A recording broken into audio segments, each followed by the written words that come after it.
वसुदेवसुतं देवं कंसचाणूरमर्दनं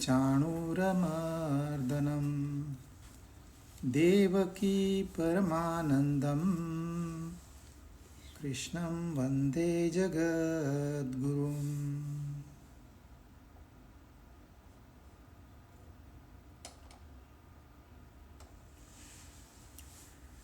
भगवत गीता 12 अध्याय हमने पूरे किए। अब हम 13वें अध्याय को शुरुआत करने जा रहे हैं। अब जो हमने 3 अध्याय पहले के किए हैं 12, 11 और 10, इसमें भक्ति की प्रधानता थी। पहले पहले अर्जुन ने प्रश्न पूछा था कि मैं सगुण की उपासना करूं या निर्गुण की उपासना करूं, तो भगवान ने उसे बिल्कुल सटीक उत्तर दिया था। और फिर इन 3 अध्यायों में जो वर्णन आया है, जब कृष्ण भगवान मैं कहते हैं, मेरी शरण में आ, मन बुद्धि मुझे अर्पण कर, तो यहाँ जो मैं था वो भगवान श्री कृष्ण थे, सगुण साकार। और जो 13वां अध्याय है या फिर इसके आगे 14वां और 15वां अध्याय है, इसमें ज्ञान की प्रधानता है। तो इसमें जो जब वो कहेंगे मेरी शरण में आ, तो इसका मतलब निर्गुण निराकार की शरण में आ।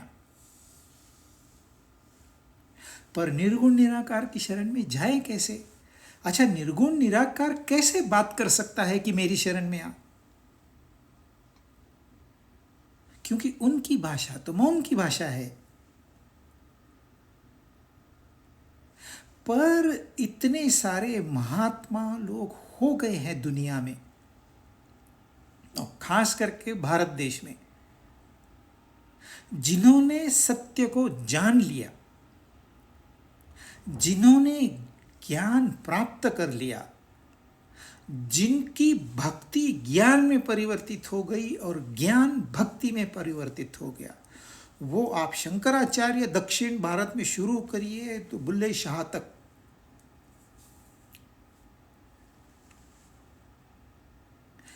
कोई महात्मा जिसने आत्म साक्षात्कार कर लिया है वह भी यही बात करेगा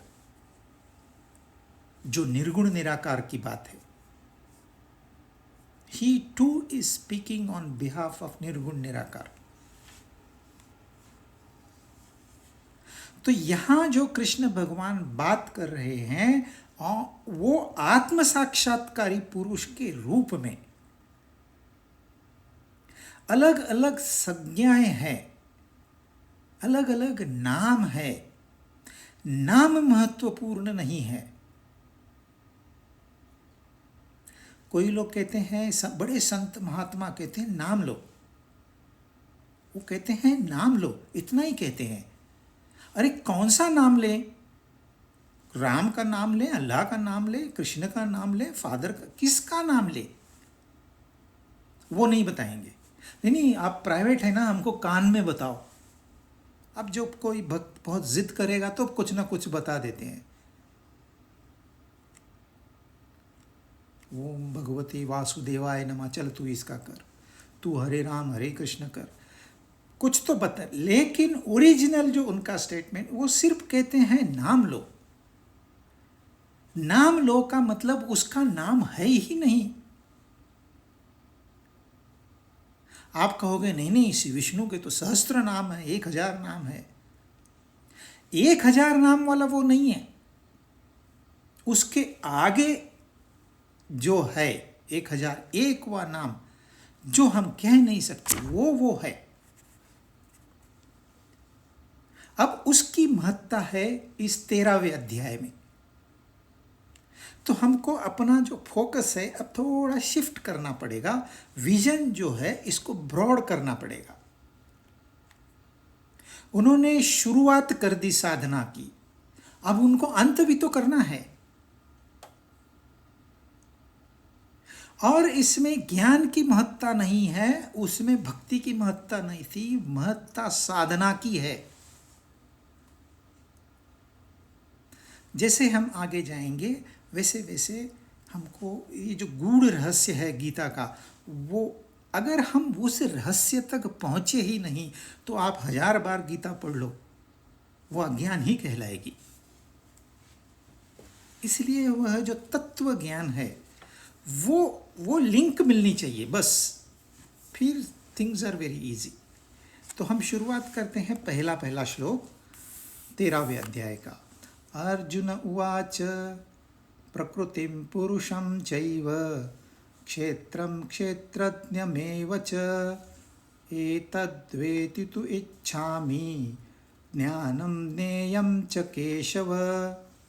केशव यानी कि कृष्ण भगवान, जो कि अर्जुन के सामने खड़े हैं, जो कि अर्जुन के रथ के सारथी है।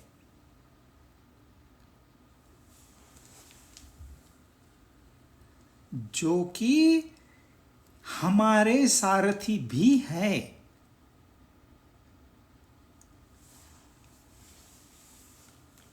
तो केशव, मेरी ये इच्छा है कि मैं इन बातों को जानूं।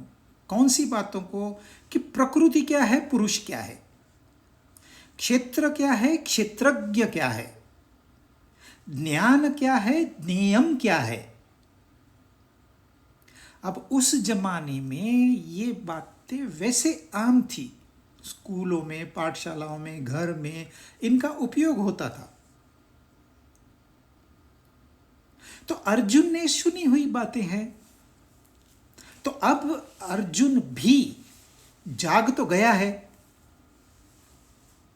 अब हम 13वें अध्याय में आए।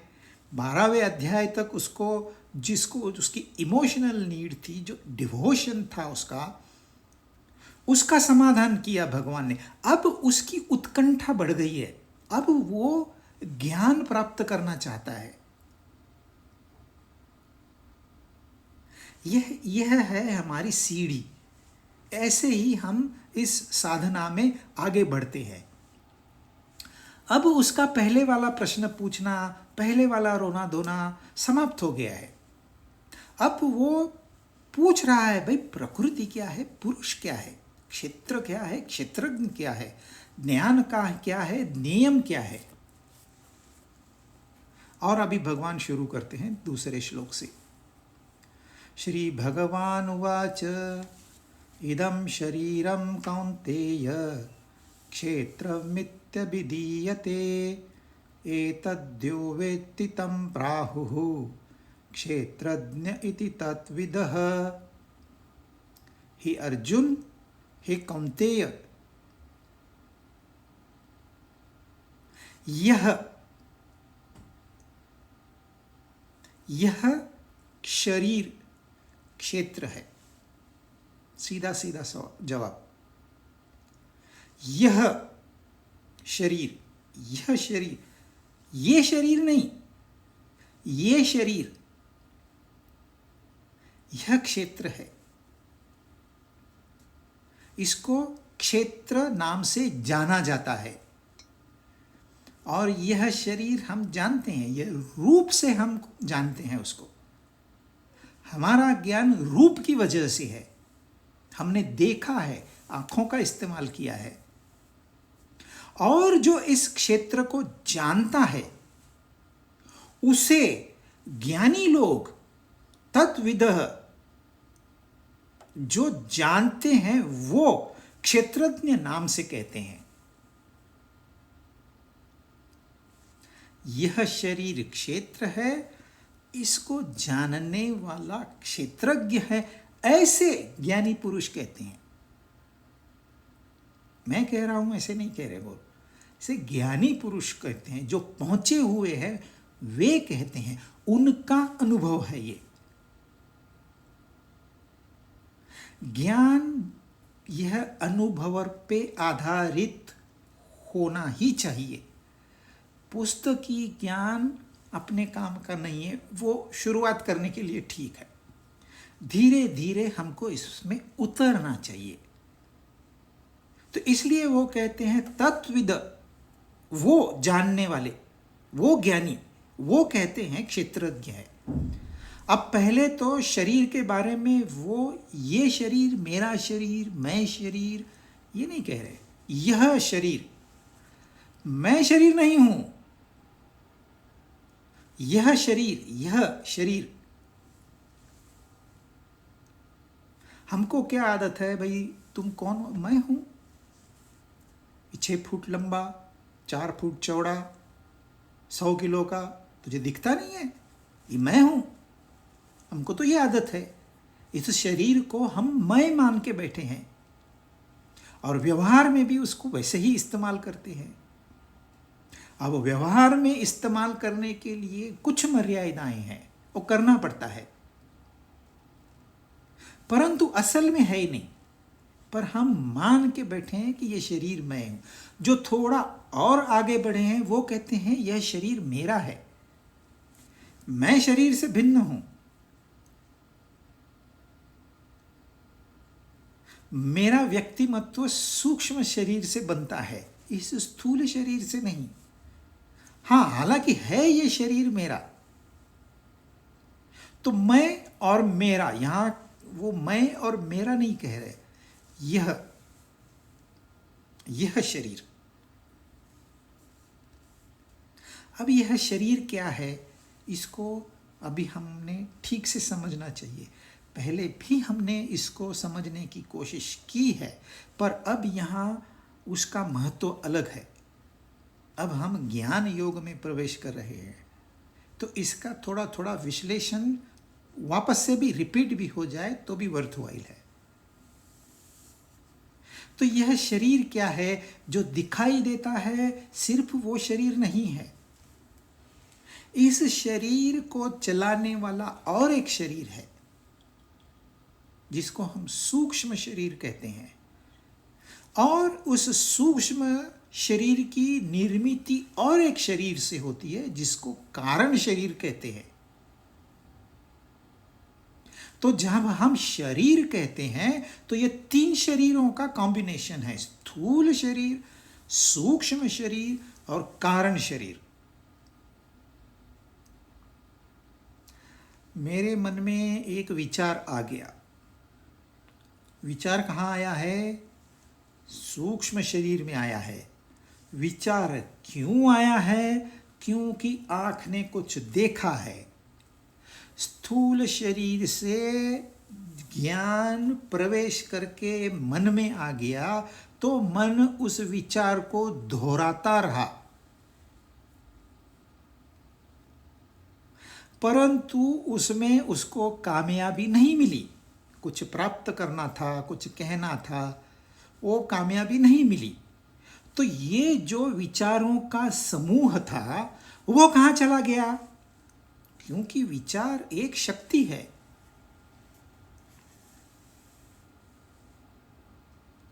उसका फल मिलेगा। ऐसे नहीं है कि कृति का और कर्मों का ही फल मिलेगा, विचारों का भी फल मिलेगा। बुरे विचारों का बुरा फल, गलत विचारों का गलत फल, सही विचारों का सही फल मिलेगा जरूर। पर अब वो मुमकिन नहीं है।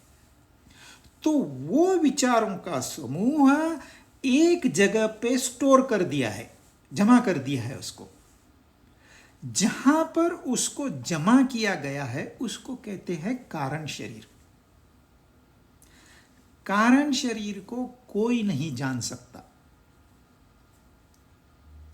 परंतु जब सूक्ष्म शरीर में विचार, भावनाएं, कल्पनाएं जो पैदा होती है तो उनमें एक पैटर्न होता है। जैसे पुरुष के विचार अलग होते हैं, स्त्रियों के विचार अलग होते हैं, बच्चों के विचार अलग होते हैं, बूढ़ों के विचार अलग होते हैं, अमीर इंसान की सोच अलग होती है, गरीब इंसान की सोच अलग होती है। क्यों अलग होती है? तो वो कहते हैं आपका जो बीज स्वरूप है, कारण शरीर, उनमें भिन्नता है। उस कारण से जो विचार पैदा हुआ तो सूक्ष्म शरीर पैदा हुआ। जब तक विचार नहीं था, बीज था। जब बीज में अंकुर फूट गया, बीज अंकुरित हो गया, तो सूक्ष्म शरीर पैदा हुआ। यही आगे चल के पेड़ बनेगा, यही आगे चल के स्थूल शरीर बनेगा, एक व्यक्तिमत्व बनेगा, संसार में अपना नाम रोशन करेगा, लोगों को इच्छित फल उसके माध्यम से प्राप्त होंगे। पर मूल जो है, स्वभाव कह लीजिए, बीज कह लीजिए, कारण शरीर कह लीजिए, वासनाएं कह लीजिए, नाम अनेक है, परंतु कहीं तो हमारे ही विचार, पूर्व के विचार बीज स्वरूप में मौजूद है, वो खत्म नहीं हुए। बहुत पुरानी बात अचानक से याद आ जाती है, 50 साल पहले की बात अचानक से अचानक से याद नहीं, वो थी, कहीं तो वो छिपी हुई थी, अभी प्रकट हो गई। इसलिए जब मंदिर में जाते हैं तो कहते हैं पहले 3 प्रदक्षिणाएं करो।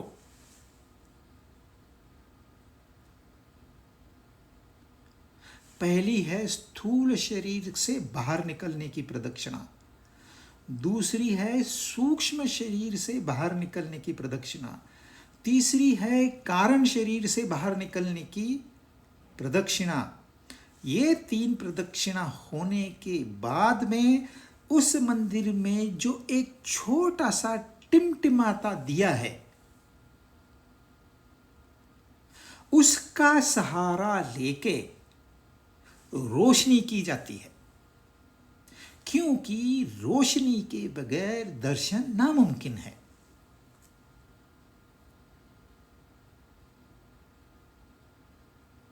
तो 3 प्रदक्षिणाओं का मतलब इन 3 शरीरों को अलग से पहचानना।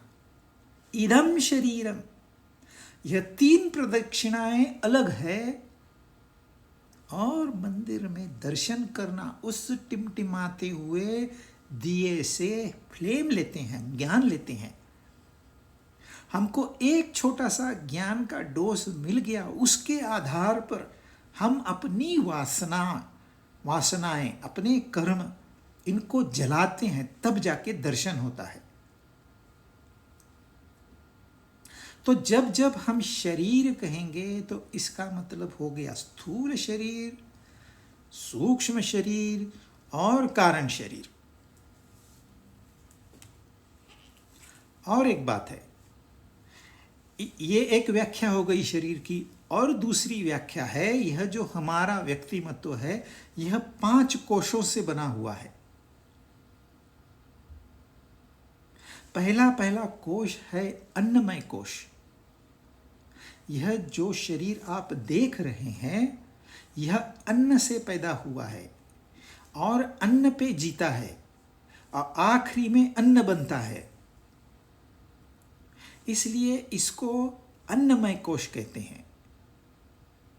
परंतु जैसे आपको यह स्थूल शरीर दिखता है, अपने अपने कार्य करता है, वो इतना आसान नहीं है। इसको प्राण शक्ति नहीं मिलेगी तो यह शरीर कुछ काम का नहीं। जब प्राण निकल जाते हैं तो इस शरीर से आप कुछ नहीं करवा सकते। तो दूसरा कोश है प्राणमय कोश।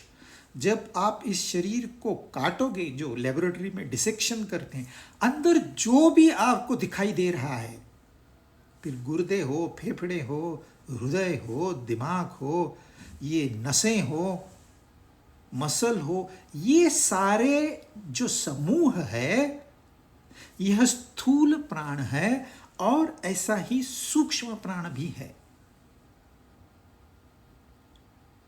यह जो प्राणमय कोश है, यह अन्नमय कोश और मनोमय कोश को जोड़ने वाला है, इसलिए तीसरा हो गया मनोमय कोश,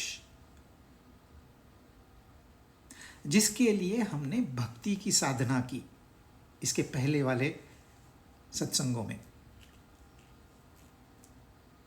परंतु यह मन कोई स्वयं नियंत्रित नहीं है, यह बिल्कुल अनियंत्रित है।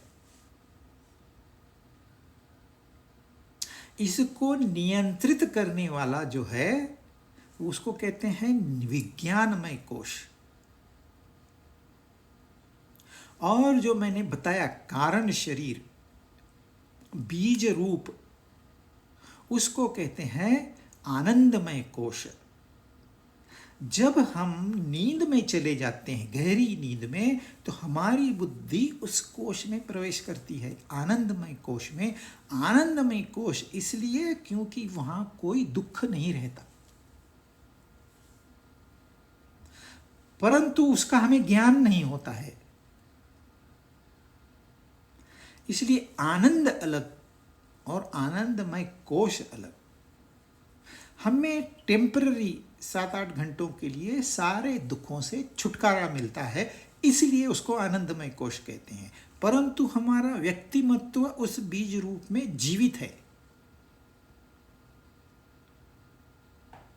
जो 5 पांडव और 1 द्रौपदी है, यह 5 कोश है जिनका मिलके एक जीव बना है। पहला है धर्मराज का पुत्र, धर्म का पुत्र धर्मराज युधिष्ठिर, जो कि अन्नमय कोश है। यह अन्नमय कोश कुछ नहीं कर सकता, इसलिए उसमें प्राण फूकने पड़ते हैं। इसलिए दूसरा पुत्र है भीम, जो कि वायुपुत्र है। वायुपुत्र होने से वो हनुमान का भाई है, क्योंकि हनुमान भी वायुपुत्र है। प्राण, यह जो प्राण है ये वायु से जुड़े हुए हैं।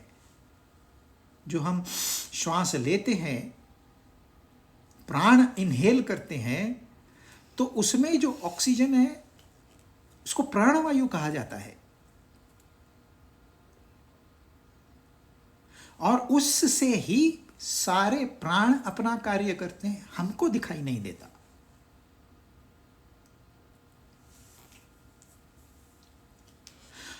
तो दूसरा पुत्र हो गया भीम, स्थूल शरीर पैदा हो गया, उसमें प्राण फूंक दिए। अब वो चल तो सकता है, लेकिन चलेगा कहां, क्या करेगा, कहां जाएगा? कुछ तो विचार भी तो भरने चाहिए उसमें। इसके लिए तीसरा भाई है अर्जुन, जो कि इंद्र का पुत्र है। इंद्र है हमारा मन, जो कि इंद्रियों का राजा है।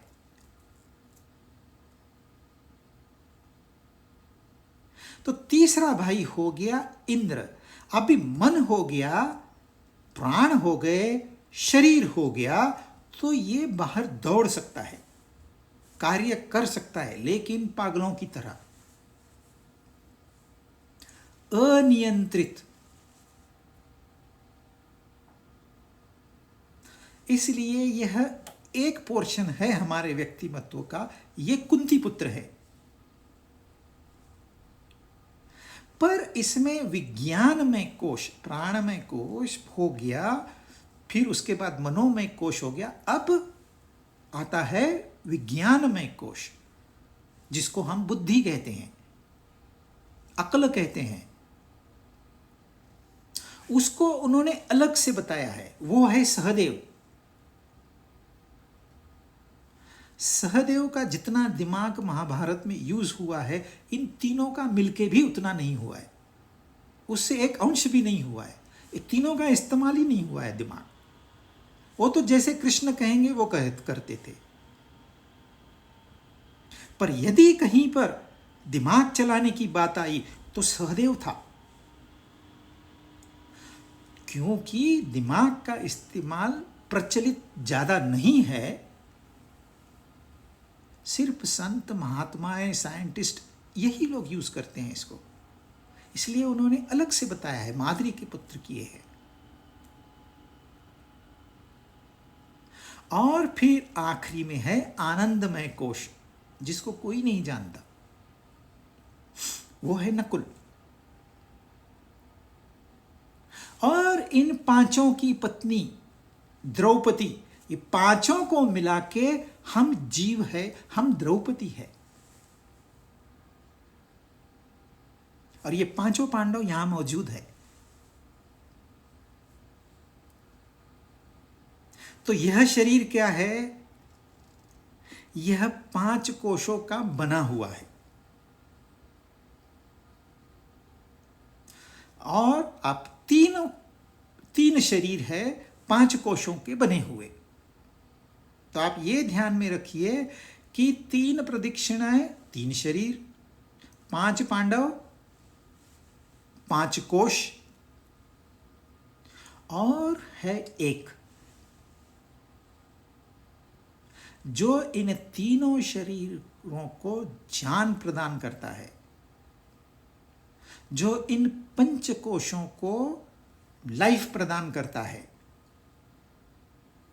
वो है एक, वो है हमारी आत्मा, वो है हमारा मूल स्वरूप। तो 1 3 5, एक जो है स्पिरिट, 3 और 5 जो है मैटर। तो उन्होंने कहानियां इस तरह से घड़ी है, भाई 3 प्रदक्षिणा करो तो आपको 3 शरीर याद हो जाएंगे, 5 पांडव कहेंगे तो आपको 5 कोश याद हो जाएंगे। पर है ये सब इदम शरीरम, यह शरीर क्षेत्र है। अब क्षेत्र का अर्थ होता है फील्ड। जो आप जाओगे गांव में, एकड़ों में ज़मीन में कहीं क्या लगा हुआ है, कहीं क्या लगा हुआ है, खेती हो रही है, तो वो उसको हम कहेंगे क्षेत्र। क्षेत्रफल क्षेत्र से आता है। मेरे पास 100 एकड़ ज़मीन है, मैंने 5 एकड़ में गेहूं लगा दिए, 5 में चावल लगा दिए, 5 में सब्जियां लगा दी, 5 में फल लगा दिए। ऐसे अलग अलग खेती चल रही है।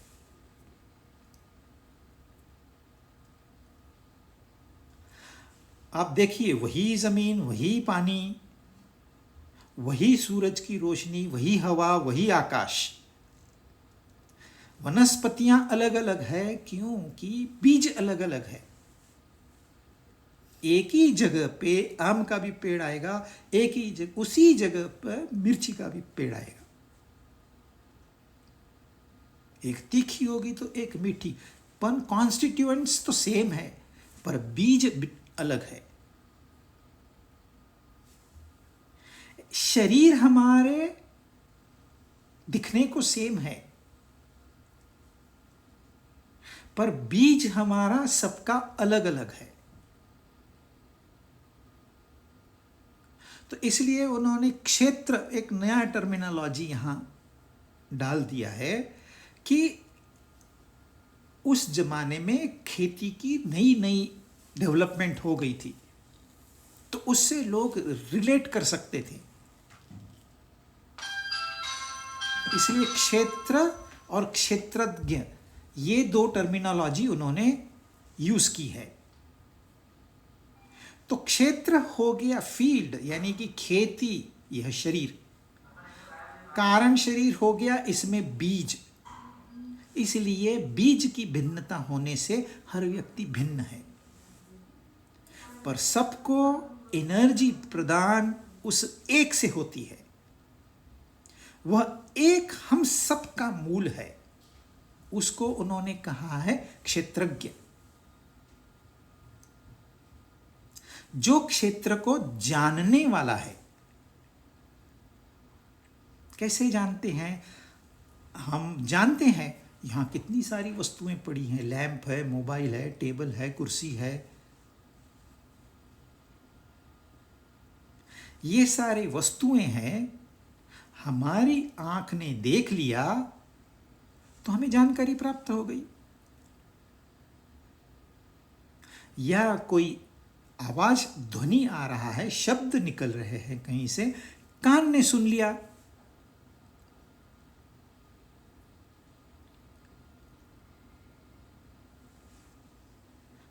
तो जानने वाली जो वस्तु है वो जानने वाले से भिन्न है। तो जिसे हम जानते हैं उसको हम कहेंगे दृश्य, और जो जानता है उसको हम कहेंगे दृष्टा। तो मोबाइल सामने पड़ा है, आंख देखती है, तो मोबाइल हो गया दृश्य, आंख हो गई दृष्टा।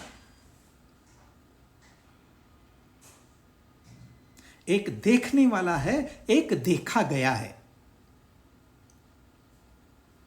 परंतु आगे बढ़ने से हमको पता चलेगा कि ये आंख भी दृश्य ही है। यह आंख कोई इंडिपेंडेंटली नहीं देख सकती। यदि इसके साथ मन जुड़ा न हो तो यह आंख कुछ नहीं देख पाएगी, यह कान कुछ नहीं सुन पाएंगे। अब सत्संग चल रहा है, आपका रेडियो चल रहा है, स्पीकर बात कर रहा है, पर आपका ध्यान और कहीं है, तो शब्द तो कान को लगते हैं लेकिन आप सुनते नहीं हो, क्योंकि मन कान के साथ नहीं है। तो कान और आंख हो गए दृश्य, मन हो गया दृष्टा। परंतु यह मन भी दृश्य है, क्योंकि विचार तो आ गए। अब वो योग्य है अयोग्य है, स्वीकारने योग्य है या नकारने योग्य है, इससे क्या निर्णय ले? जब मोबाइल तो पड़ा है, क्या वो यूजफुल है कि यूजफुल नहीं है, डेड है कि लाइव है? तो यह हमको डिस्क्रिमिनेट तो करना होगा। तो मन हो गया दृश्य, बुद्धि हो गई दृष्टा। परंतु बुद्धि भी दृश्य है।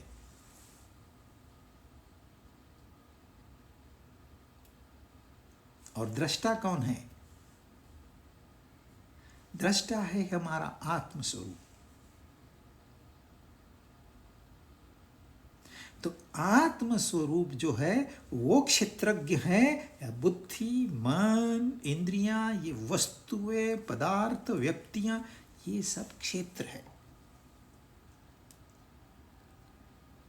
इस क्षेत्र को एक विचार पैदा हो गया, एक विचार से अनेक विचार, अनेक विचारों से ये सारा विश्व ब्रह्मांड, हमारी जो जगत है, हमारा जो जगत है वो हमारे विचारों से पैदा हुआ है। ब्रह्मा हमारे अंदर है, हमने ये अपना विश्व तैयार किया है। परंतु इसको जानने वाला भिन्न है। किसके लिए आंख जानने वाली है, किसके लिए मन जानने वाला है, किसके लिए बुद्धि है वो जानने वाली।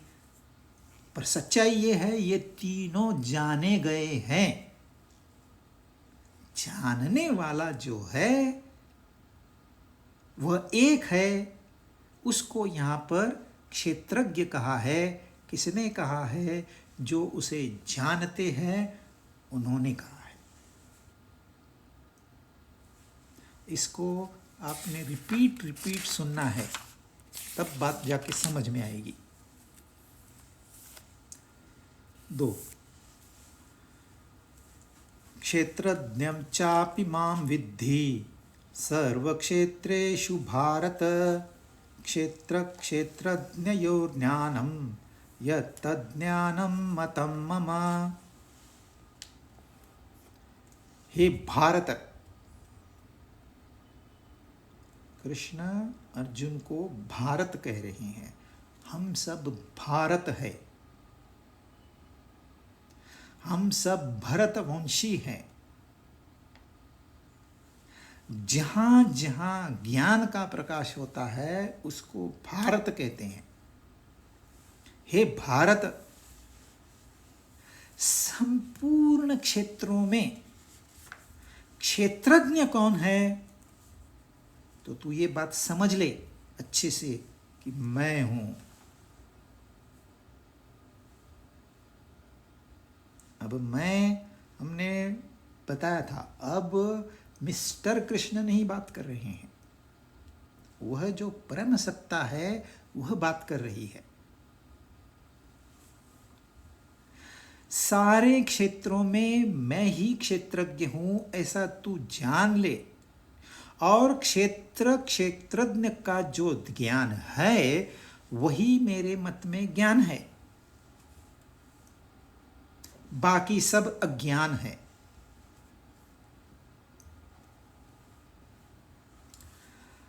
संपूर्ण क्षेत्रों में क्षेत्रज्ञ मैं हूं। हमने क्षेत्र जो जाना गया है और क्षेत्रज्ञ जो जानने वाला है। अब यहां देखिए कृष्ण भगवान कह रहे हैं सारे शरीरों में, सारे जीवों में मैं आत्मा हूं। तो आत्मा हमारी सबकी एक है, विचार हमारे भिन्न है क्योंकि बीज भिन्न है, इसलिए शरीर हमारे भिन्न है, कर्म हमारे भिन्न है। पर इन सारी भिन्नताओं में एक बात कॉमन है हम सब में कि जहां से हम पैदा हुए, जहां से हमें शक्ति प्रदान होती है और जहां पर आखिरी में जाके हम विश्राम करते हैं, वो सब हमारे लिए एक ही है।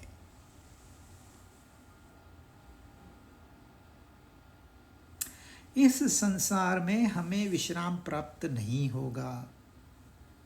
हम लड़ते रहेंगे, लड़ते रहेंगे, लड़ते रहेंगे, कोलैप्स होंगे, फिर उठेंगे, फिर लड़ते रहेंगे, क्योंकि हम अपना धाम छोड़ के आए हैं। जब हम अपने धाम में फिर पहुंचेंगे तो हमें विश्राम प्राप्त होगा, और वह धाम, वो कह रहे हैं, वह मैं हूं। अच्छी तरह से समझ ले इस बात को। वो स्वयं कह रहे हैं इस बात को अच्छी तरह से समझ लो, जो भी गीता पढ़ रहा है उसके लिए, जो नहीं पढ़ रहे हैं उनके लिए नहीं। जो अध्ययन करेगा ये बात सिर्फ उसी को लागू है, औरों को नहीं। अब देखिए मैंने आपको बताया पंचकोश है, लेकिन ये पंचकोश कुछ नहीं कर सकते यदि इनमें चेतना न भरी जाए तो। चेतना सर्वत्र है और सदा है, पर संबंध होता है, संबंध नहीं होता। हम क्या मानते हैं? 1000 बिजली के बल्ब है, ये बल्ब तब तक किसी काम के नहीं है जब तक कि बिजली का इनमें प्रवेश न हो।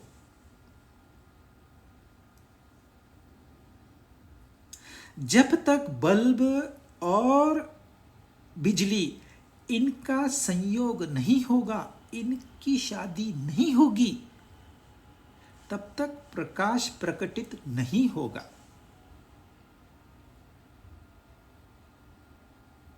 आप बिजली चली गई, बल्ब को कह दे अरे तेरा तो स्वभाव है प्रकाश देने का, अब अंधेरा है, थोड़ा तो दे दे प्रकाश,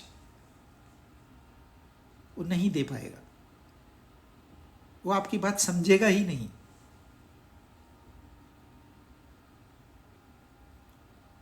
तो कितने बल्ब हैं? हजारों बल्ब है। उसमें एक बिजली जब प्रवेश करती है, उससे अपना संबंध बनाती है, तब प्रकाश प्रकट होता है। ऐसे ही हमारे या तो 3 शरीर या 5 कोश जब उस आत्मा से, जो कि परमात्मा का अंश है, मिलन करते हैं तो हम कहते हैं मैं ये हूं, मैं वो हूं, मैं ऐसा हूं, मैं वैसा हूं, मैं जानता हूं, मैं नहीं जानता।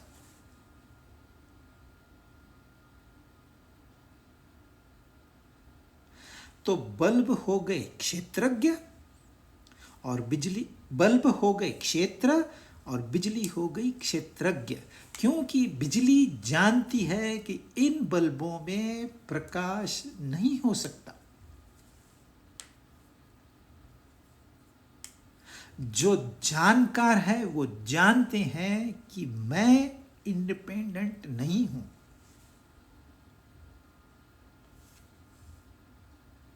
जब तक मेरा अपने आत्म स्वरूप से पहचान नहीं होती तब तक मैं कुछ हूं ही नहीं। आप कहने को कुछ भी कह दो, मैं बड़ा साहब हूं, मैं मालिक हूं, मैं नौकर हूं, मैं ड्राइवर, कुछ भी कह दो।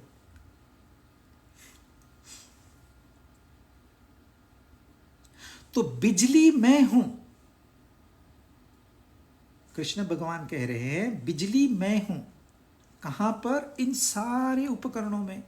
पंखा चल रहा है, हीटर चल रहा है, कूलर चल रहा है, ड्रायर चल रहा है, बाल बनाए जा रहे हैं, सब चल रहा है। बगैर बिजली के कुछ भी मुमकिन नहीं है। तो बिजली क्या कहेगी? इन सारे क्षेत्रों में मैं हूं। आप वैली ऑफ फ्लावर्स में चले जाओ, कितने तरह के फूल हैं, कितने रंग हैं, आप गिनते बैठोगे। कितने प्रकार के पौधे हैं, कितने हरे हरे पत्ते हैं, लेकिन ये आप नहीं देख पाओगे अगर दो रोशनियां नहीं है। एक तो अपनी आंख की रोशनी और दूसरी सूरज की रोशनी। जब ये रोशनी रोशनी से मिलेगी तो ही आप इतने सारे रंग रूप देख पाओगे, अन्यथा नहीं। आपको लाल फूल लाल दिखाई देता है लेकिन फूल लाल नहीं है। आपको हरे पत्ते दिखाई दे रहे हैं लेकिन पत्ते हरे नहीं है। आपको काले गुलाब दिख रहे हैं लेकिन गुलाब काले नहीं है। यह रंग उस रोशनी से पैदा हुआ है। तो सूरज कहेगा इन सारे रंगों में मैं हूं।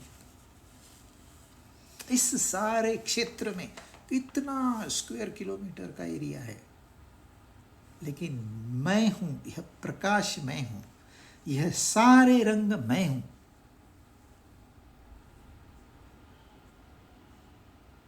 अब ये भी नहीं समझ में आएगा तो फिर तो श्लोक भी नहीं समझ में आएगा। सारे गैजेट्स में बिजली कहती है क्षेत्रज्ञ मैं हूं। गैजेट क्षेत्र है। सारे रंगों में क्षेत्रज्ञ मैं हूं, ये क्षेत्र है। क्षेत्रज्ञम चापिमाम विद्धि सर्व क्षेत्रेषु भारत। बहुत बड़ी स्टेटमेंट है। यह जिसको समझ में आ गया उसको समझ में आ गया। इसलिए वो कहते हैं क्षेत्र क्षेत्रज्ञ यो ज्ञानम यत्तद् ज्ञानम मतम मम।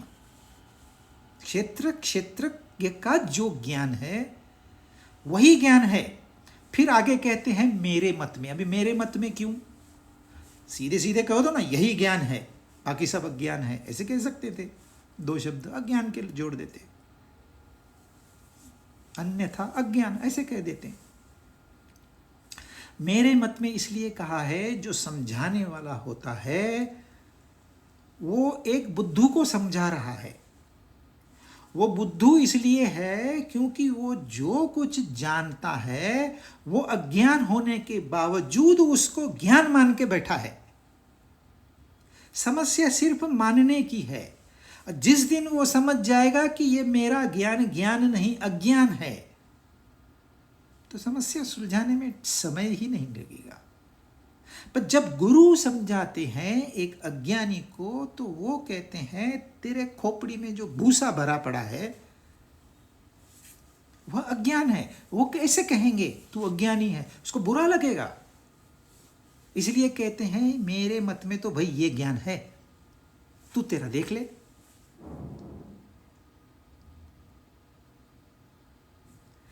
समझानी है बात। और महत्वपूर्ण क्या है, किसी तरीके से उसे समझ में आ जाए। उसे ये नहीं कह सकते कि तेरा ज्ञान अज्ञान है। इसलिए कहते हैं गुरु कि देखो भाई, ये ज्ञान है, मेरे अनुसार तो यही ज्ञान है। अब आपको स्वीकार्य है तो आप कंटिन्यू करिए, स्वीकार्य नहीं है तो अपना रास्ता नापिए। ऐसे कहते नहीं है, लेकिन ऐसा कहना चाहिए।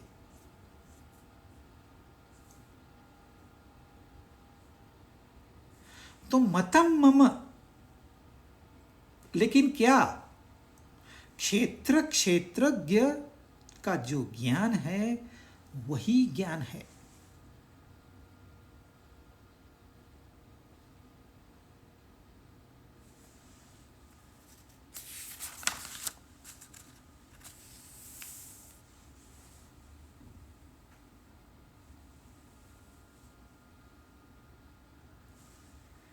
सारा संसार एक तरफ,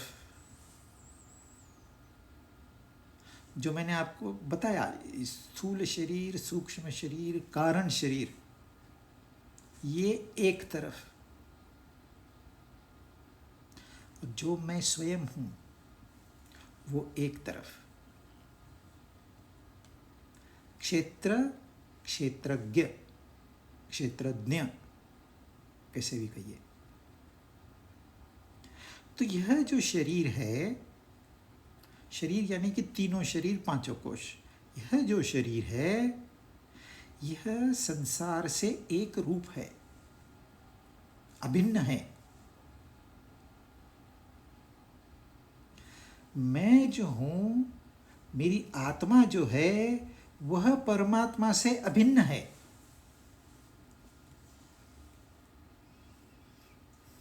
यह शरीर, मन, बुद्धि, यह संसार से अभिन्न है। मैं परमात्मा से अभिन्न हूं। यह है ज्ञान। अब हम क्या करते हैं, हम शरीरों से या संसार से भिन्न होते हुए भी अभिन्न मान लेते हैं।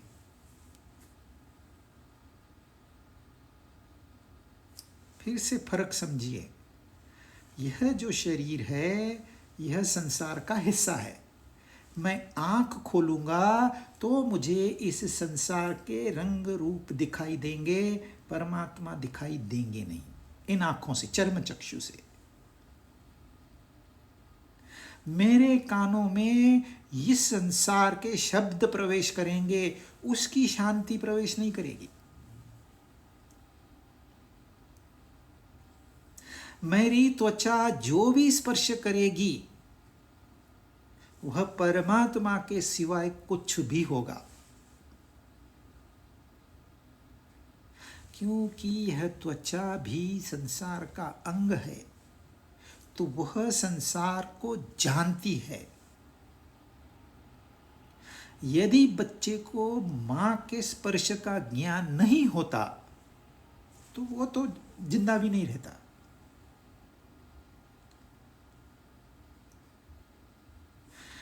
तो यह शरीर संसार से जुड़ा हुआ है, मैं परमात्मा से जुड़ा हुआ हूं। इसको कहते हैं ज्ञान। हम सोचते हैं मैं संसार से जुड़ा हुआ हूं, यह है अज्ञान। मैं ऐसा हूं, मैं वैसा हूं, मैंने ये किया, मैंने वो किया, यह सारा अज्ञान है। पूरी भगवत गीता बाय हार्ट कर ली मैंने, यह अज्ञान है। जो आपने सत्संग बताए 100-200, वो सारे मैंने याद कर लिए, यह अज्ञान है।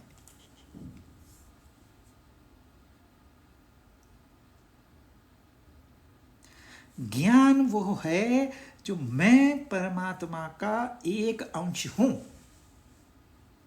यह ज्ञान है। और मेरे जो उपकरण हैं ये संसार से जुड़े हुए हैं। आप कुछ भी कर लो, आंख रंग रूप ही देखेगी, कुछ भी कर लो।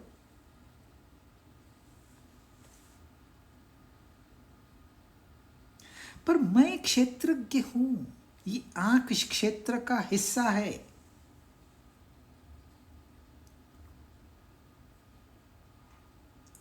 जो यह जानता है कि यह शरीर संसार का हिस्सा है, मैं परमात्मा का हिस्सा हूं, वो जानता है।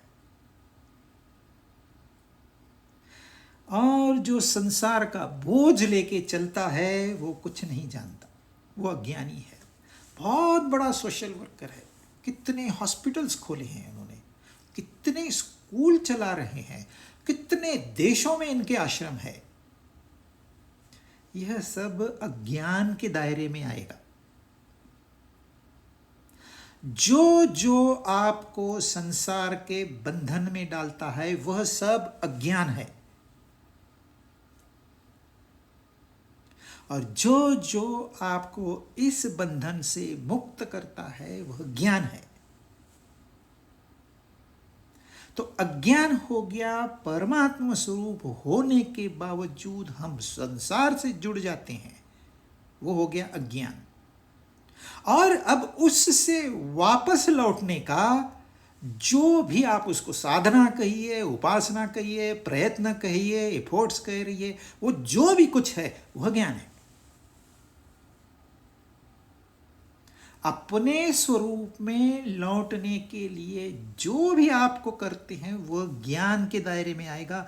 अपने स्वरूप से बाहर जाने के लिए जो भी आप करते हैं वो अज्ञान कहा जाएगा। मैं भगवत गीता पढ़ता हूं, पढ़ाता हूं, किस लिए? यदि मुझे नाम चाहिए, यदि मुझे शोहरत चाहिए, यदि मुझे पैसा चाहिए, यदि मुझे पोस्ट चाहिए, तो यह ज्ञान अज्ञान कहलाएगा, भले भगवत गीता का ज्ञान हो।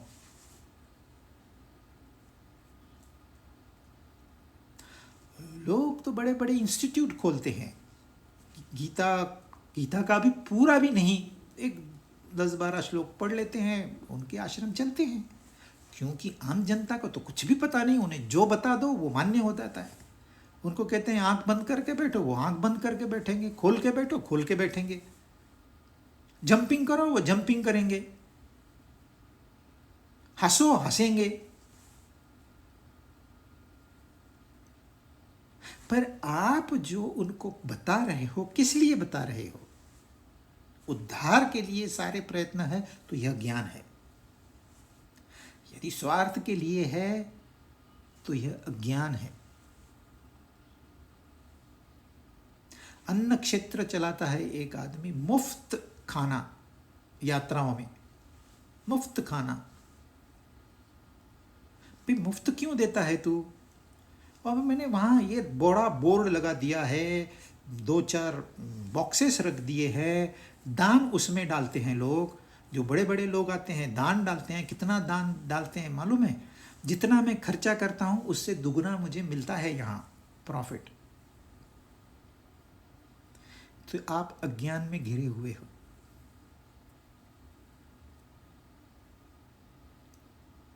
इसलिए उन्होंने कहा है जो क्षेत्र और क्षेत्रज्ञ यह जानता है वह जानता है, वह ज्ञानी है, ऐसा ज्ञानियों ने कहा है। क्षेत्रज्ञं चापि माम विद्धि सर्व क्षेत्रेषु भारत, पहले उन्होंने बता दिया, ज्ञान बता दिया, फिर कहा जो यह डिफरेंस जानता है वह ज्ञानी है, अन्यथा सारा का सारा धंधा यह अज्ञान के दायरे में आ जाएगा। अज्ञान यानी कि आपको मुक्ति नहीं मिलेगी, यानी कि रोजमर्रा की जिंदगी में साइकिल जो होती है, एक बार सुख एक बार दुख, इससे आपको गुजरना होगा। अभी सुख है, सेलिब्रेट करो, मजा करो, happy birthday happy birthday happy birthday. फिर हैप्पी डेथ डे थोड़ी कोई बोलता है, फिर तो आंख बंद करके बैठ जाते हैं रुमाल लेके। पर इन दोनों परिस्थितियों से भिन्न भी परिस्थिति है,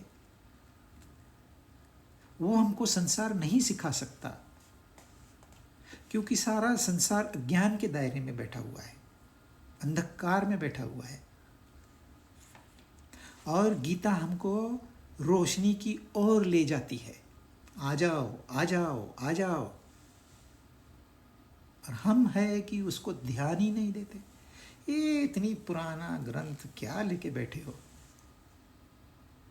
हमको भाई गीता के आप बारे में हमको कुछ आप भेजा मत करिए, नहीं तो हम आपको ग्रुप से निकाल देंगे।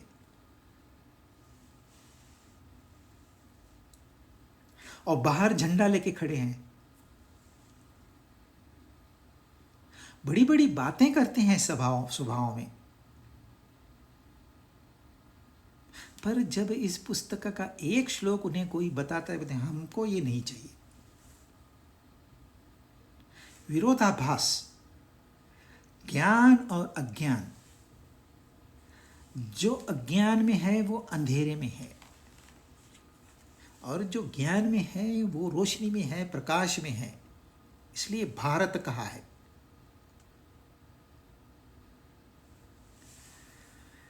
तीन चार, यत् क्षेत्रम यच्च यादृक् च यद्विकारी यतश्च यत् स च यो यत्प्रभावश्च तत्समासेन मे शृणु।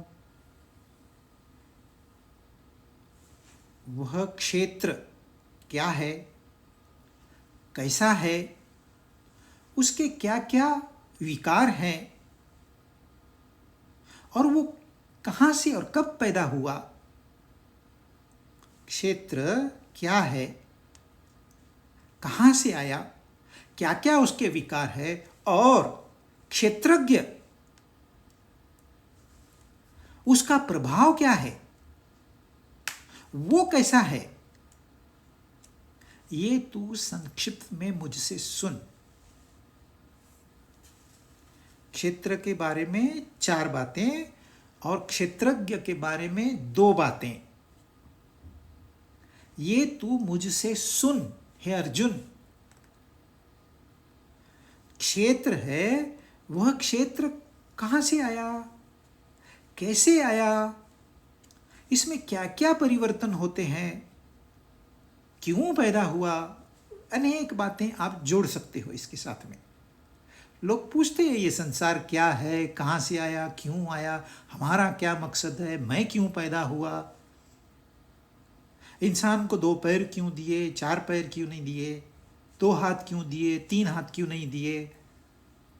अनेक प्रश्न उत्पन्न होते हैं, और ऑब्वियस है, इसमें कोई मतलब आश्चर्य वाली बात नहीं। ये प्रश्न तो आने ही चाहिए, तभी आप इंसान हो, मनुष्य हो। मनन करने वाला मनुष्य होता है, जो सोचता है वो मनुष्य होता है, जो सोचता ही नहीं वो तो पशु है। तो इस विषय पर हम चर्चा करेंगे, लेकिन अगली बार।